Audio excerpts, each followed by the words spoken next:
Ikukwento ko na nga sa inyo yung mga chika ng buhay ko. Pinag-isipan ko talaga mare kung tutuloy ako sa lakad na to. Yung sugar daddy ko kasi dapat ang kasama ko, pero dahil wala na kami nagdadalawang isip ako. Syempre mare, tinuloy ko pa rin dahil sayang yung mga damit ko. Pwede naman ako mag-move on sa ibang bansa para maiba naman. Nasanay kasi ako magmukmok sa CR, kortina pa yung pintuan. Kaya kahit nasasaktan, pipiliin mo na lang makipagbalikan. Shoot mare, pagka minalas-malas at mahangin, liliparin pa yung tabing.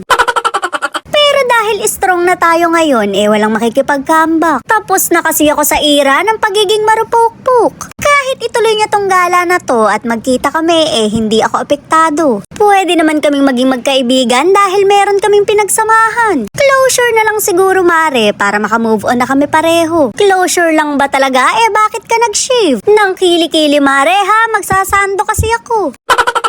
Hindi pa nga kami naghihiwalay, naibok na tong gala. Kasabay nito mare, yung pagtatana namin sa Palawan. At dahil bayad niya na to, nakakapanghinayang hindi puntahan. Hindi ko alam mare kung planado ba lahat to. Baka naman nakipag-away lang kunwari, pero magpo-propose pala dun. Hoy, hindi magiging ilusyonada. Nakakapagtaka naman talaga kasi dahil after ng Palawan, nauwi sa hiwalayan. Pagkatapos ng ganda-gandahan, nauwi sa iyak-iyakan.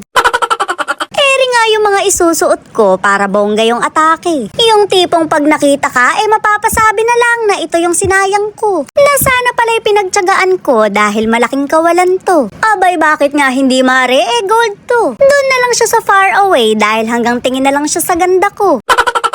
Pero ang pakiramdam ko talaga hindi siya sasama. Bukas na kasi yung alis namin pero hindi siya nagpaparamdam. Pero nasa akin naman na yung mga details kaya baka kami na lang ng mga kasama ko yung tumuloy. Hindi naman siya yung piloto ng eroplano para hindi kami matuloy. Sumama man siya o hindi, ang galay tuloy na tuloy. Sayang ang isang dangkal na miniskirt ko kung hindi ko mairarampa dun.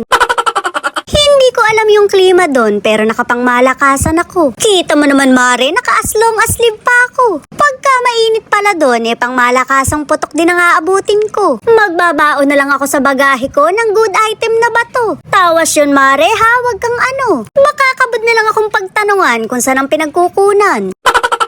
Baka ang isipin nyo sa Korea ang punta ko dahil sa mga suutan ko. Nakapanglamigan kasi ako kahit mainit sa pupuntahan ko. Kahit naman sa kanto namin, masusuot ko to. Gusto ko lang talagang mabago yung aura ko para ganap na ganap ko. Hindi ko na lang iisipin na overdress ako at sadyang underdress lang sila. Walang mag-a-adjust mare sa pamilyang to. Isuot mo lang yung gusto mong isuot kahit mukha kang bugok. Aura lang ng aura kahit pinuputok. Siyempre nagbaon din ako ng sleeveless at baka sobra nga ng init. Baka akala nyo aakitin ko yung ex-sugar daddy ko. Bakit ko naman gagawin yon sa isang pulgadang punja nito? Shoot mare, wag sanang pumitik. Baka konting galaw ko lang gusto nang bumitaw. Pero sisiguraduhin ko na hindi siya yung dahilan. Ano ba naman kasing naisip ko at bumili pa ako ng ganito? Dalawa pa talaga yung binili ko, pahirap sa buhay ng tao. Pag naparami pa ako ng inom ng tubig, papahirapan ako nito. Pipigtalin mo muna yung punja bago ka makapagbanyo. Good luck na lang talaga mare sa pantog ko.